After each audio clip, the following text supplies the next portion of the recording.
Hello friends, કેમ છો બધાને ભાવથી જય સ્વામિનારાયણ, જય શ્રી કૃષ્ણ, રામ રામ. તો સરસ મજાની સવાર થઈ ગઈ, મંદિરે જઈ આવ્યા અને હવે પછીના કામ તમને ખબર જ છે કે બપોર થઈ જાય પછી શું કરવાનું હોય. તો ચાલો હવે રસોઈ કરવા માંડીએ. સારું, ચાલો તો આપણે તો બાજરાના રોટલા ઘડવા માંડીએ. બરોબર છે. આપણને તો બપોરે પણ બાજરાના રોટલા જ ભાવે છે, એટલે કોઈ ઓપ્શન નથી બીજો. અને ઘરે અમારે મહેમાન આવ્યા છે, મારી બેન આવી છે, તો હવે એના માટે સરસ મજાની ભેળ બનાવશું. બરોબર છે. તો આપણા માટે તો એક જ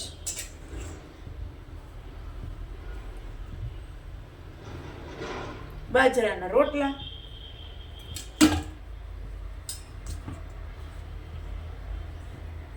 તું ગાડું મારું ક્યાં લઈ જાય કાંઈ ન જાણું. આ 2025માં આપણું ગાડું ભગવાન ક્યાં સુધી પુગાડે એ હવે આપણને ખબર નથી. બરોબર ને. હવે ભગવાન શું કરે, ભગવાનની ઈચ્છા પ્રમાણે થાહે. હવે મહારાજ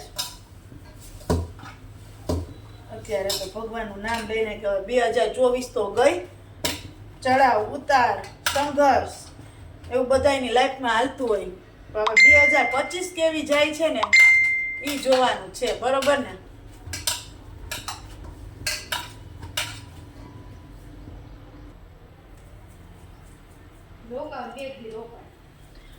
કાંઈ વાંધો નહીં. હા તો ચાલો હવે હું તો છે ને બાજરાનો રોટલો ઘડી લઉં અને તા ઓમભાઈ આવી જાય ને મારી ઘરે પણ મારા માસીની દીકરી આવી છે, એટલે હમણાં તો જલસા છે.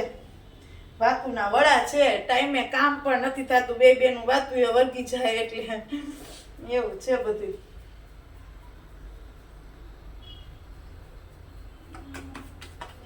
હમણાં તો લાઈવનો પણ એટલો ટાઈમ નથી રહેતો, ખબર નહીં હવે, કારણ કે સમય ક્યાં વયો જાય છે આવવા જવામાં. અચાનકથી જવાનું થયું હોય ક્યાંય તો પછી સાંજે બહુ મોડું થઈ જાય, તો લાઈવ સાંજે પછી ક્યારેક નથી આવવાતું, એવું થાય છે.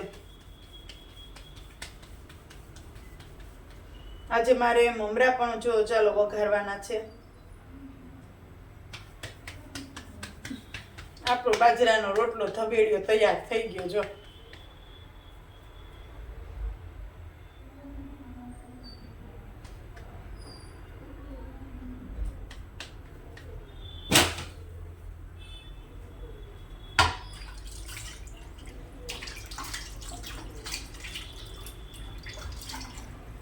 રસોઈ તો ગમે એટલા વાગે બનાવે, પણ ઓમભાઈ આવે પછી જ જમવાનું હોય, એટલે રસોઈ બહુ પછી વહેલી બનાવતા નથી.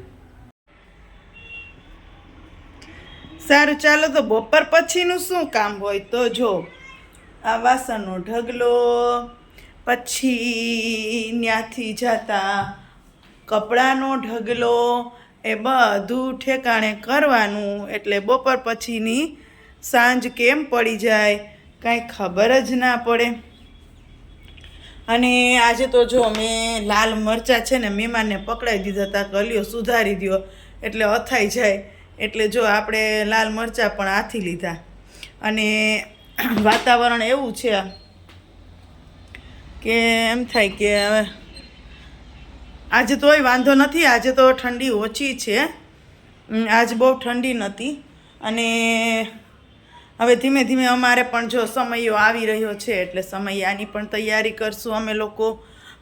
પછી 5 દિવસ સુધી તો ખબર નહીં હવે વ્લોગ્સ બનાવાય કે ન બનાવાય, પણ હજી તો સમયાની થોડીક વાર છે.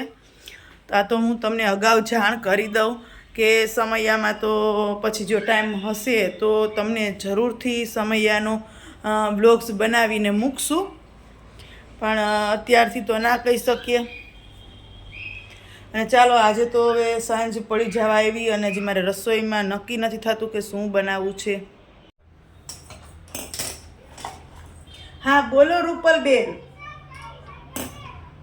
ના, આજે રસોઈ નથી કરવાની.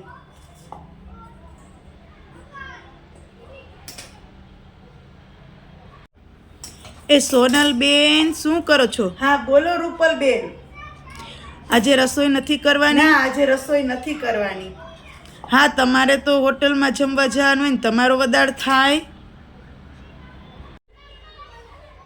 હા બોલો રૂપલબેન. ના આજે રજા હો. લે એ સોનલબેન. હા બોલો રૂપલબેન. આજે રસોઈ નથી કરવાની? ના આજે રજા હો. તમારો વદાર થાય કાંઈ? લે હા. તો સાંજ પડી ગઈ અને શાકભાજીનો ઢગલ કરી દીધો છે પ્લેટફોર્મ ઉપર, કારણ કે ઓમભાઈ માટે મંચાવ સૂપ બનાવવાનું છે આજે, અને અમારું તો શાક નહીં બનાવવાનું છે. એટલે મને એમ થયું પહેલાં બધું ફ્રીજમાંથી કાઢી લઉં અને પછી જો આ વાલોર અને રીંગણા અને ટમેટાનું અમારે શાક કરવાનું છે ને એનું મંચાવ સૂપની તૈયારી થઈ ગઈ છે. જો હા તો જો ઓમભાઈના એવું છે. તો પહેલાં હું દીવાબત્તી કરી લઉં, પછી આપણે આ બધું બનાવવાનું જ છે આજે મોડેક સુધી.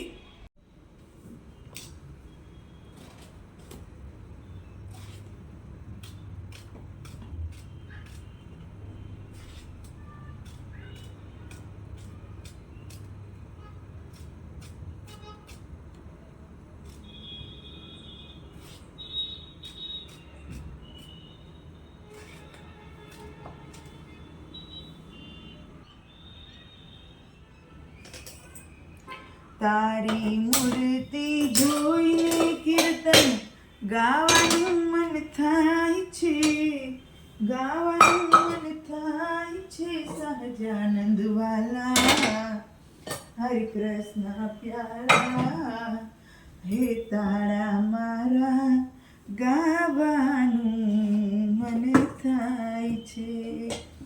તારી મૂર્તિ જોઈને મનમાં શબ્દો ગુથાય છે, શબ્દો ગુથાય છે. શબ્દોમાં કીર્તન ઘડાય છે, શબ્દોમાં કીર્તન ઘડાય છે. તારી મૂર્તિ જોઈને કીર્તન ગાવાનું મન થાય છે, ગાવાનું મન થાય છે. સહજાનંદ વાલા હરે કૃષ્ણ પ્યારા, હે તારા મારા ગાવાનું મન થાય છે. તારી મૂર્તિ જોઈને મનમાં શબ્દો ગુથાય છે, શબ્દો ગુથાય છે. શબ્દોમાં કીર્તન ઘડાય છે. કે તમ સંગ લાગી અમને પ્રીત, સહજાનંદ લાગી અમને પ્રીત. કે તમ સંગ લાગી અમને પ્રીત, સહજાનંદ લાગી અમને પ્રીત.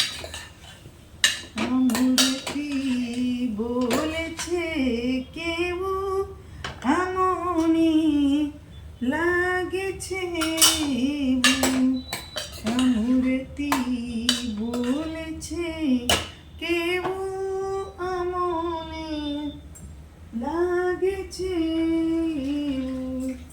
એ તમા સંગ લાગી અમને પ્રીત, સહજાનંદ લાગી અમને પ્રીત. હું તો રસોઈ બનાવું ઘનશ્યામ, જમવા હરિયાઓને. ઘનશ્યામ જમવા હરિયાઓને. હું તો રસોઈ બનાવું ઘનશ્યામ, જમવા હરિયાઓને. ચલો શાક તો વઘારાઈ ગયું છે, પણ આપણે છે ને બનાવવાનું શું છે, મંચાવ સૂપ બનાવવાનું છે. એટલે મંચાવ સૂપ માટે તો મારે આ બધું તૈયાર કરી રાખવું પડશે. ભલે હું મોડેકથી બનાવું પણ મંચાવ સૂપ જ બનાવવાનું છે. કેટલા દિવસથી આ વાત છે ઓમભાઈની કે મંચાવ સૂપ મમ્મા ક્યારે બનાવીશ. બનાવી દઈશ મોજ કરતો.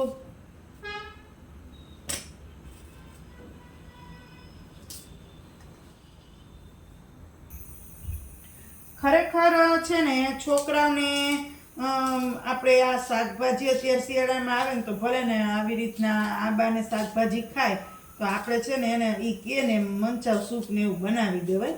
એટલે એ બાને છે ને આ ગાજર ને કોબી ને એવું બધું એ ખાય તો ખરા. નકર પછી ઓમ અત્યારના છોકરાઓને એવું કંઈ ભાવે નહીં.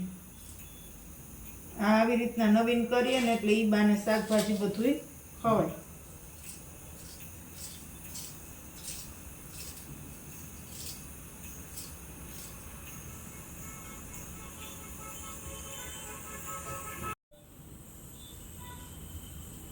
તો ચાલો આપણે તો જો એક સાઈડ શાક થાય. હજી તો બાજરાના રોટલા ઘડવા છે પણ પહેલાં અહીંયા પ્લેટફોર્મ ઉપર આ શાકભાજીનું માંદરું મચાવ્યું છે તો એ પહેલાં કરી લઈએ. પછી આપણે 2 રોટલા ઘડવાતા વાર નહીં લાગે.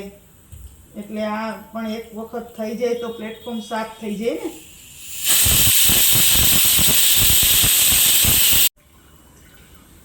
હે તાવડીમાં તારો ને કાથરોટમાં મારો, હાલ જદી રસ બનાવું પછી જમી લઈએ, મારો હેલો સાંભળો જી. ચાલો આપણે તો રોટલા બનાવી નાખીએ પછી શું. બાજરાના રોટલા બનાવવા એટલે સહેલામાં સહેલી રસોઈ આવડે તો. એમાંય મારે તો છે ને મકાઈ અને બાજરો 2 ભેગો મિક્સ લોટના રોટલા હોય તો હાલો બધાય જમવા માટે મસ્ત મકાઈ બાજરાના લોટના રોટલા ને